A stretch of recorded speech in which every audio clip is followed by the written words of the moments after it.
We've come to a beach on the Sunshine Coast, which is in southeast Queensland, to have a look at what creatures we might find. We're going to find a whole bunch of different animals living in this environment. It's a very hostile environment and it constantly changes, which means we're going to find some unique adaptations these creatures have had to make. Let's have a look at what's in these rock pools. So we went for a good walk along the beach, having a look in every body of water that we came across. And we got lucky. Straight away, the first pool we looked in had this beautiful blue fish.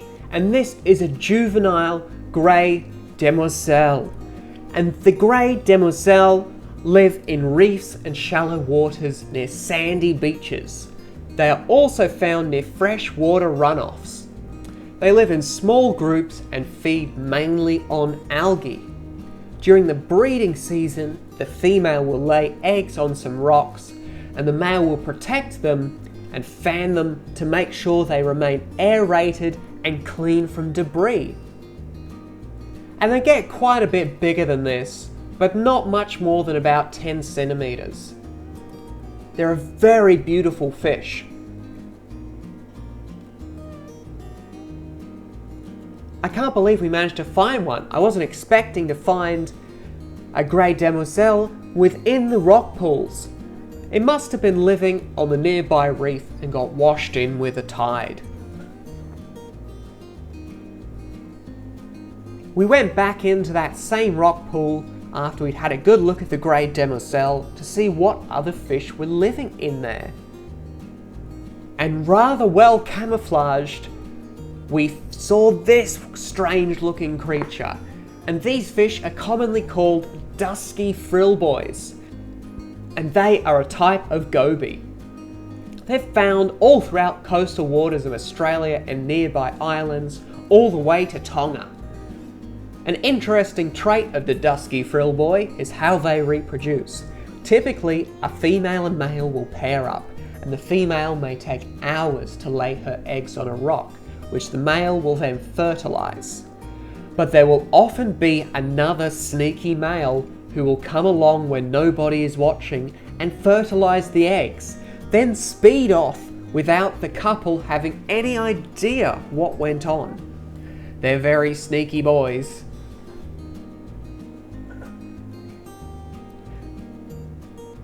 And just looking around the rock pool, you could tell there was a lot of these Dusky Frillboys, but they were so well camouflaged, they blended in perfectly with the surrounding area, so you could only tell they were there when they moved. There's probably some in the shot that I didn't even notice. So let me know how many Dusky Frillboys you could spot. And off in the distance, we're looking at the Glass House Mountains and Caloundra. We're about an hour north of Brisbane. And along with the Dusky Frillboys, we saw lots of crabs' shells. They've clearly been eaten by birds because the crabs have really vibrant colours and they unfortunately have to travel between pools to get food. So when they travel between the pools, they're a really easy target for birds. But you can see this one hiding underneath that ledge. He's a beautiful blue colour, and hopefully, because it's quite a large crab, they're going to continue surviving and be able to reproduce and have lots of baby crabs.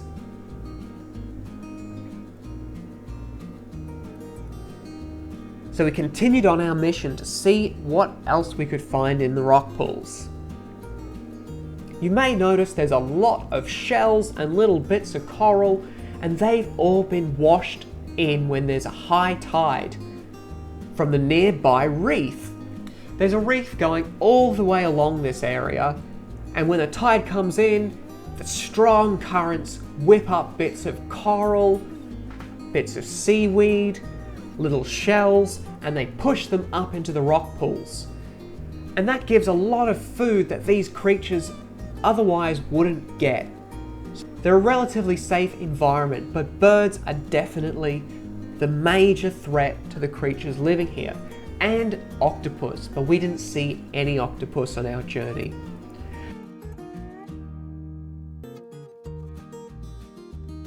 And we moved along a bit further and had a look in this other pool, and these cool creatures are called Indo-Pacific Sergents. And the Indo-Pacific Sergents are a stripy fish with a bluish head and black and yellow stripes going along their body. They eat algae, zooplankton and small invertebrates. They're found in rock pools and coral reefs all throughout Australia and many other countries. Males turn bluish during the spawning season. They build nests on rocks or coral ledges, then the females lay their eggs in the nests and the males fertilise them. Males guard and aerate the eggs until they hatch. And there was two curious Indo-Pacific Sergents that wanted to come up and have a look at what my camera was. They were very active when we went to see them because as the tide was starting to come in, it was bringing all sorts of new food for them to have a snack on.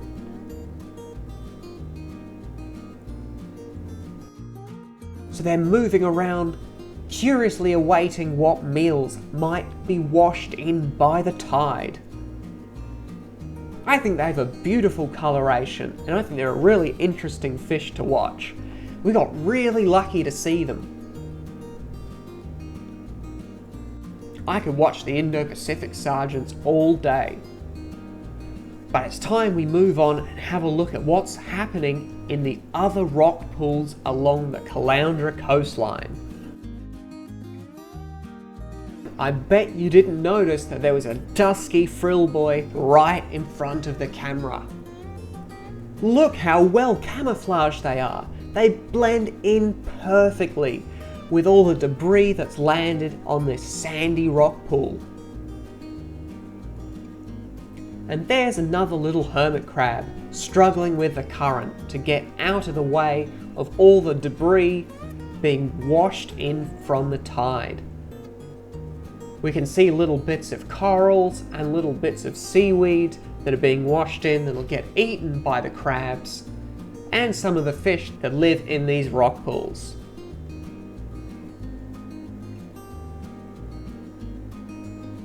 Aren't those Indo-Pacific Sergents beautiful? They're clearly a very curious fish, always coming up and checking out the camera. We looked under every ledge, hoping that we'd find some more crabs, but the crabs were proving really hard to track down. They're very good at sensing movement and will retreat back into their homes at the slightest sense that there could be a predator nearby.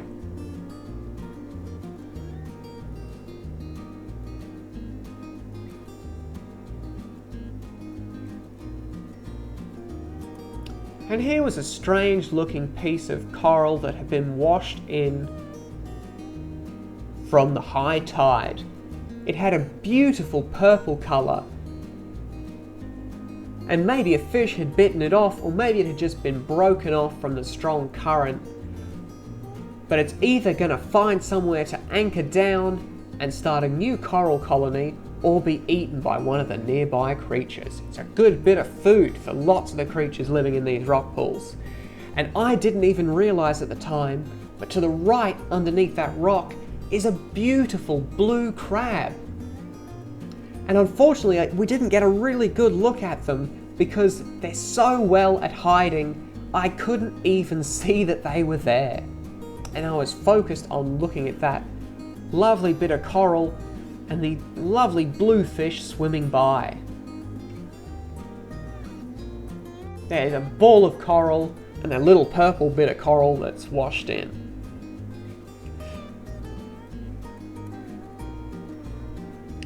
These Indo-Pacific Sergents have got a very good home underneath this overhang.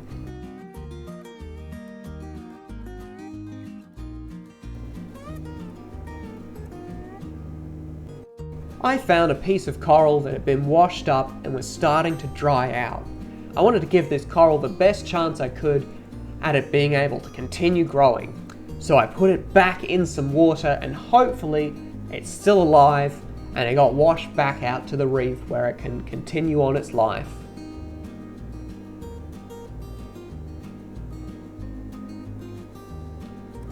You may notice these creatures and you may recognize them from our videos in the past. We've seen these shrimp, or rather their freshwater equivalent, in many of our videos. And these of course are glass shrimp. But there are saltwater species of glass shrimp. So aside from looking similar, they are totally different to the ones that we find in the freshwater. They do look very similar though, and there's hundreds of species of glass shrimp all throughout fresh and saltwater environments. These ones have lovely little orange stripes along their claws. And then we got really lucky and found a crab in the middle of having their meal. And this crab, as you can see, is eating algae and little microorganisms off the rocks. These crabs are mostly scavengers, but they love to eat algae as well because algae is abundant and it's really easy for them to eat. You can see this crab can just sit there and feed all day. It was amazing that we were able to get so close to this awesome crab. It's got that wonderful bluish green and orange and brown stripes all along its back. It's got those tiny little claws, perfect for picking little bits of algae off the rocks.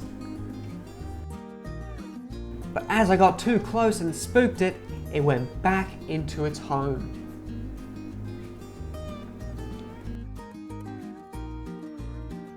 And here's another really cool fish that we came across.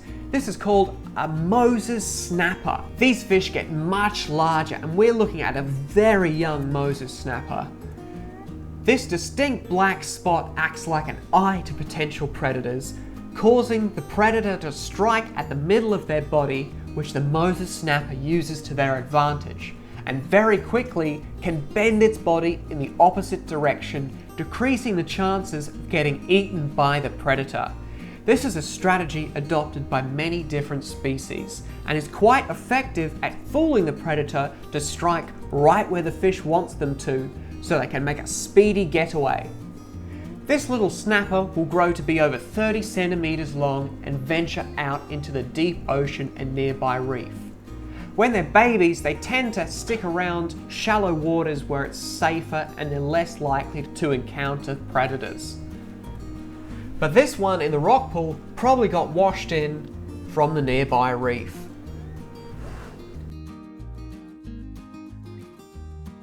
And there were some cool plants that were growing in the rock pools. We also saw that there were some obvious signs that people had built a structure here in the past. This rock almost looks like a coral, but it's not. It is a piece of sandstone. Check out all these holes. They're from a bunch of wind and water eroding away this bit of sandstone. What an amazing effect. I think it looks incredible. It looks like something that belongs in the sea, not on the beach. The tide's coming in, and that's going to give all the little fish that have been trapped in the rock pools an opportunity to get back out into the ocean. They've spent all day fighting off seagulls, birds, and all the little crabs and other threats to them in these rock pools. Now the tide's come in, they can swim back out and not have to fend for themselves in this hostile environment. Here's a piece of cuttlebone, and cuttlefish have a bone that runs along their body, and they'll wash up on the beach when the cuttlefish die. And birds really like the cuttlebones because it's got a great source of calcium for them. And as you can see, one birdie's already had a good nibble out of this cuttlebone. So you should always leave them when you see them at the beach so that the birds can eat them and get enough calcium. And here was a clam. And clams are quite uncommon in these rock pools. They're normally found out deeper by the reefs. but somehow this little clam had decided that was a good spot to set up their home. And strangely enough, we saw an established mangrove tree. And this mangrove tree had sent off runners all throughout the rocks. So hopefully in a few years there'll be lots of mangrove trees growing in these rock pools. There's no mangroves anywhere nearby. It's all sandy beaches on either side of these rock pools. So this little mangrove must have been washed in from the sea. It's clearly doing a very good job of surviving in this hostile environment. And even the little shrimp love hiding around its mangrove roots. Look at the way they hover there. Don't they look amazing? And what's that we're looking at? I think it's another Dusky Frillboy. And here's some different fish altogether. These guys are from a very large group of fish known as Blennies, which contain about 400 species. This species is from a group called Blennies. Istios is a Greek word for sail, and Blennios is Greek for mucus. So they are called mucus sails. But they are commonly called peacock rock skippers or just Blennies, and are found in brackish and salt water, often in rock pools or shallow water. Some species of Blennies can spend several minutes out of the water and walk around using their fins almost like little feet. Some species eat algae and others eat little fish and crustaceans. Some species of Blennies even mimic cleaner fish until a big species of fish gets close expecting to be cleaned. Then the deceptive Blenny will take a bite out of them. This species though seems to be much more peaceful and is interested in eating the algae in front of them. Look at that wonderful coloration. I think they look like an alien from some other world. A very beautiful alien though, with that wonderful blue spots going down their body. And they're much more skittish than the Dusky Frillboys, as they don't camouflage quite as well in the environment, so they tend to hide underneath the rock overhangs. And once I stayed still for long enough, they felt comfortable and started coming out and feasting. Look at how many of the Blennies are living underneath this little rock, and how many of them are coming out to have a good feast. I love their little eyes and their big mouths and the way they chomp down when they're having a bite to eat.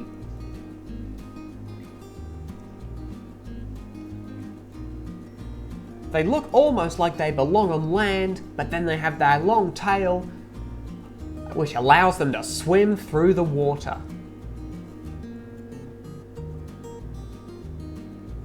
It's fair to say that I'm really fond of Blennies, and I'm really pleased that we happen to find some in their natural environment.